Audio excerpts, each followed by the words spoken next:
Work out చేస్తున్నప్పుడు సడన్గా మనిషి చనిపోవడం ఎలా జరుగుతుంది, ఎందుకు జరుగుతుంది? వర్కౌట్ చేస్తున్నప్పుడు చనిపోవడం అనేది అందరికీ ఇబ్బంది పెట్టే క్వశ్చనే. అండ్ ఇది చూడడం ద్వారా మనకి వర్కౌట్ చేయాలనే భయం కూడా చేస్తుంది. నేను doctor Praneeth Palumuri, senior cardiologist, Yashoda hospital, Secunderabad.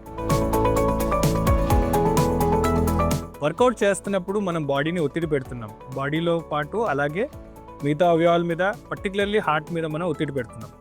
Workout చేస్తున్నప్పుడు బ్లడ్ ప్రెషర్, హార్ట్ రేట్స్ అనేవి పెరిగే అవకాశం ఉంటుంది.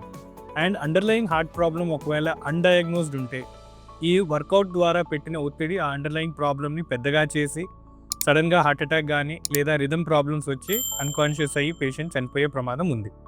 అయితే ఈ వర్కౌట్ మనం చేసే పద్ధతిని బట్టి ఇది ఇంపార్టెంట్గా ఉంటుంది.